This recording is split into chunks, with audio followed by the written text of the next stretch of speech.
बिस्मिल्लाहिर्रहमानिर्रहीम। फ़हमी सिद्दीकी इन्वेस्टमेनिया सिग्नल से गोल्ड के एक रिव्यू के साथ हाजिर खिदमत है। गोल्ड में फ्राइडे में हमने एक बहुत ही एग्रेसिव पैनिक और फॉल देखा।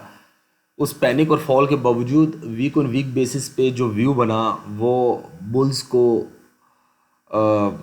एंटर होते हुए और बियर्स को एग्जॉस्ट होते हुए दिखाता रहा। ऑल दो के फ्राइडे में हमने एक बहुत ही एग्रेसिव और पैनिक और फॉल देखा। फंडामेंटल रीजंस थी। एनएफपी का डाटा ऐसा आया था जिसने ये बात इंडिकेट की कि यूएसडी में मनी स्ट्रांग हो सकती है, करेंसी स्ट्रांग हो सकती है। उसकी बेसिस पे जो शॉर्ट ट्रेड वाले, शॉर्ट पीरियड वाले, एक आध घंटे एक दो दिन में काम करने वाले लोग हैं, उन्होंने ठीक ठाक सेलिंग की और पैनिक सेलिंग भी देखने को मिली। होल्डिंग्स भी वाइप्ड आउट भी हुई। लेकिन उसके बावजूद इस वक्त जो इंडिकेशंस हैं टेक्निकल चार्ट्स के ऊपर, वो मैं समझता हूँ कि आप लोगों को बताना, गाइड करना बेहतर होगा, काफ़ी आप लोगों के लिए हेल्पफुल हो सकता है। बहुत ही सिंपल सा चार्ट है। दो ट्रेंड लाइंस इसमें हमने डिसाइड ड्रॉ की हैं। एक ये ट्रेंड लाइन है और दूसरी ये ट्रेंड लाइन है। और कुछ सर्कल्स हैं जो इस बात को इंडिकेट कर रहे हैं कि जब भी गोल्ड ने इस ट्रेंड लाइन को टारगेट किया, टेस्ट किया, वहाँ से हमने एक शार्प बाउंस देखा और वो शार्प बाउंस ठीक ठाक वैल्यूज़ का था। अब दोबारा गोल्ड में उन्हीं एरियाज़ के ऊपर एक फॉल आया हुआ है। उस ही ट्रेंड लाइन को गोल्ड टेस्ट कर रहा है।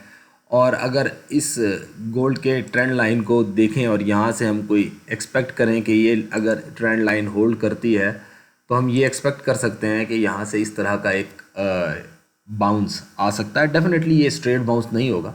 इस बाउंस में जो मूवमेंट होगी वो डेफिनेटली कोई इस तरह की मूवमेंट हो सकती है, इस तरह की होते हुए ये यहाँ पे कहीं टारगेट करे। तो ये बात आप लोगों को समझनी होगी कि कोई बहुत ही स्ट्रेट मूवमेंट वाली बात नहीं समझनी चाहिए। जो भी चीज़ होगी वो इस तरह की मूवमेंट के साथ ही होगी। ऊपर नीचे, नीचे ऊपर के मूव बन सकते हैं। सो ये इस तरह का एक मूव आप एक्सपेक्ट कर सकते हैं इसमें, जब तक ये ट्रेंड लाइन इंटैक्ट है। ये ट्रेंड लाइन इंटैक्ट नहीं होती तो फिर डेफिनेटली आपको इस बात को सोचना होगा कि क्या गोल्ड का फॉर द फ्यूचर क्या हो सकता है। सो वी आर एक्सपेक्टिंग कि ये एक अच्छी ट्रेंड लाइन है, ये एक अच्छी सपोर्ट है, यहाँ पे इसमें एक बेहतर व्यू बन सकता है। थोड़ा सा सेलर्स को कॉशियस अप्रोच अडॉप्ट करने की ज़रूरत है और बहुत एग्रेसिव पोजीशन से बचने की ज़रूरत है। जो गोल्ड के बायर्स हैं वो यहीं पे एंट्रीज ले सकते हैं। डेफिनेटली रिस्क और रिवॉर्ड बेहतर है अगर आप अच्छे से काम करते हैं। थोड़ा सा अगर इस मूवमेंट को डिस्कस करें, जब गोल्ड ने इन एरियाज़ को टारगेट किया था तो तकरीबन हमने 21% का एक शार्प मूव देखा था जो कि $345 का राइज था।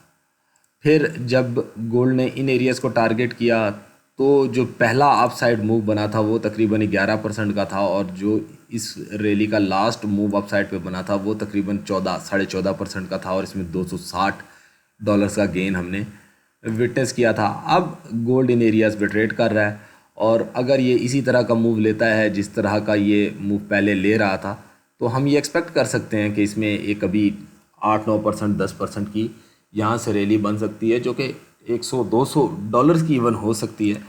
तो जो लोग लॉन्ग टर्म काम कर सकते हैं, पेशेंस के साथ अपनी पोजीशंस को कैरी कर सकते हैं, उन्हें यहाँ पे एक्यूमुलेट करना चाहिए।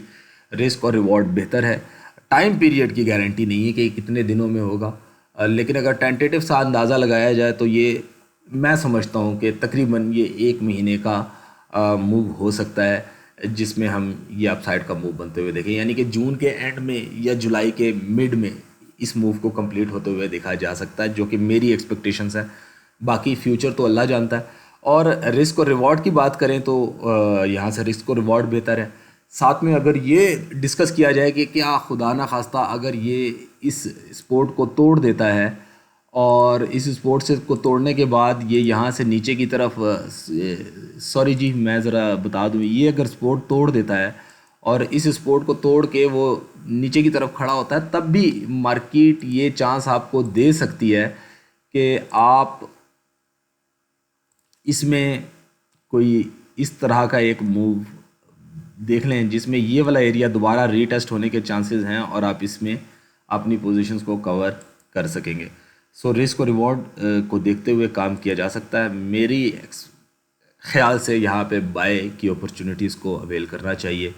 बाकी डेफिनेटली पैसा आपका, रिस्क आपका, प्रॉफिट आपका, तो सारी चीज़ें भी आप ही की हैं। मैं जो हम्बली चीज़ें गाइड कर सकता हूँ वो मैं गाइड कर रहा हूँ। अपनी दुआ में याद रखें। अस्सलाम वालेकुम व रहमतुल्लाह।